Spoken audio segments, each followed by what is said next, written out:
Good morning, Michael B. How are you doing today? Hi, Arrow Collins. How are you? I'm doing wonderful. Let me ask you a question. Have you started practicing how you want to be introduced when you start hitting the big stages in New York and Dallas, Texas, and Seattle? I mean, that hasn't really crossed my mind quite yet. I really do need to think about that.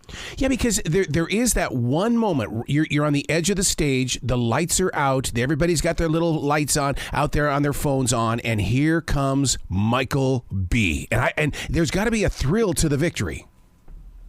Oh my goodness, absolutely. Once I hear my name, it there's all the butterflies in your stomach and all that, but it's like then that excitement builds and it's like, woo, let's go. Let's do this thing.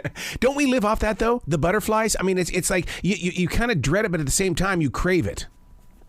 I call that good stress because I kind of crave that butterfly feeling because it gets me excited for the next time, Yeah. I kind of, even though it can be kind of a terrifying feeling at times, it can also be like more exciting more than anything.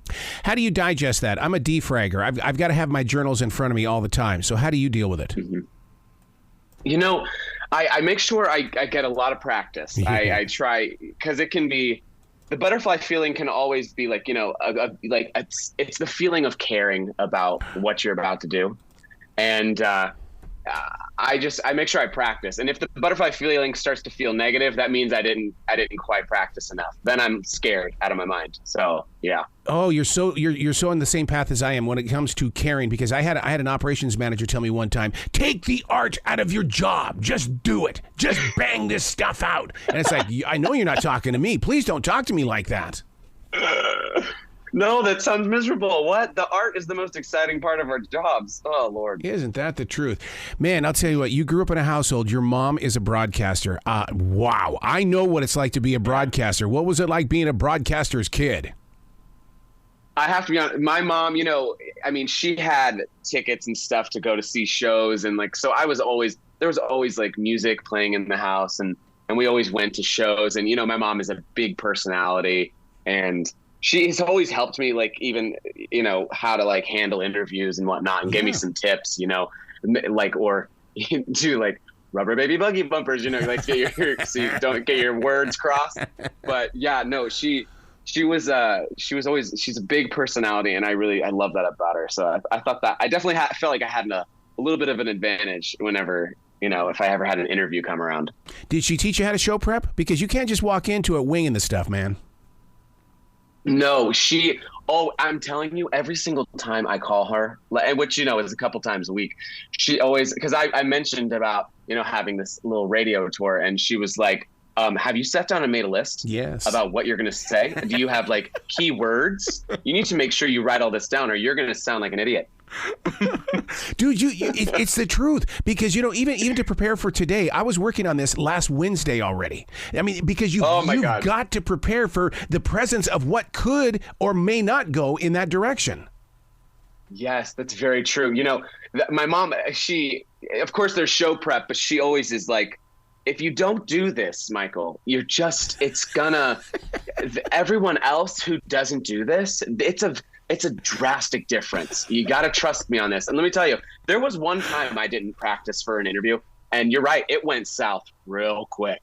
Oh, my God. I'll never forget, I was with Randy West, and he actually said in the interview, you didn't prepare for this, did you? It's like, uh-oh. Oh, my gosh, not live on the air. That's terrifying. Oh, my God. It was like, all of a sudden, it was like, okay, you busted me. You got me. And that changed everything. Oh, my gosh. That's hysterical. Yeah, no, I'm very thankful for her. I have to be honest. So making the move to join the choir, I mean, Michael, you know what it's like. I mean, to join the choir means you've got to share the stage. I don't like that all the time. Yeah, I hear you on that. I was a kid we moved around a lot. My dad works for the airlines. And so we bounced around from state to state. And, I got to about 15 years old and I was in the middle of ninth grade when we moved to Texas from this baby high school to this humongous Texas-sized high school. And I really didn't have that many hobbies and I was really craving something more to do. Mm-hmm. So when I joined choir, even though it was, you have to share the light a little bit, I used it as kind of an advantage to, learn to, collaborate with other singers and other musicians and actually learn to sing better. So I loved choir very much, but through choir, I kind of figured out, maybe I'm more of a soloist, Yeah. But I did love choir. Hey, Jersey Boys came to Charlotte several different times. Did you come to Charlotte on that tour? I don't know. There's so many different tours, but I've definitely been to Charlotte on my tour. I mean, I toured in that show forever. Yeah, I was amazed at how many people lined up to get their tickets for that show.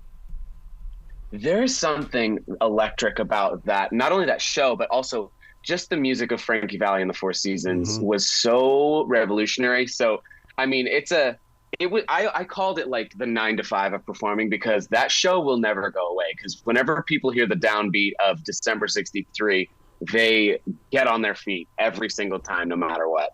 Dude, I was a kid when that song came on the radio. I was so upset with KOOK up in Billings, Montana, because they didn't play it every 5 minutes. I feel you. Yes, and then like Sherry came out and like Ragdoll. I mean, those were the hits. Wow.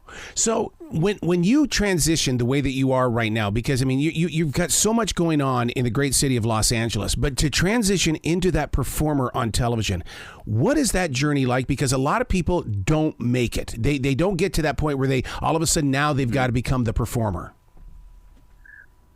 It was an interesting transition, because when I came out to Los Angeles, I was on the road and performing regularly. Then of course COVID happened, so I mean I had to navigate, because that industry completely died. Yeah. And I have tried out for these shows for years and years, and ever since I was in high school, and I never got a yes. I got tons of no's, never made it through. And when I hung my hat for a minute when COVID happened and I had to find a new job and navigate, I had a dear friend who was like, Michael, you just got to give it one more chance. And I was like, all right, I'm going to submit some tapes. And it was that last time where they finally were like, hey, you know what, you're going to The Voice. And to transition from, not performing for a couple of years because of COVID, and then getting on the first performing opportunity is on national television was definitely terrifying. But I was so thankful. Oh my goodness. Because yes, was it scary? But it reminded me that I'm meant to do this. Well, there's a positive to the lockdown. I was blessed with the opportunity to talk to a lot of creative people, and you should see them shine today. I swear it took creativity and those that bring music and things to a new level of performance. We understand there is a connection to honest to God followers. Oh, I amen to that. I mean, I think we all had the time to, really look inward and because we were locked down, and the only thing we had was we were home with of course, all of our hobbies, if music is one of them, probably took off, and you created things you never thought you could create. So yeah, there are elements of COVID that I'm, thankful for.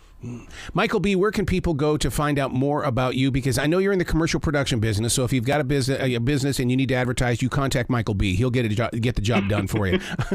But where can people go? If you need to sell some Cheerios, you call me. No. My handle on all my social media is at Michael B. Singing. And I mean, if you want to say it right, I did it. Michael B. Singing. That's the way to say it.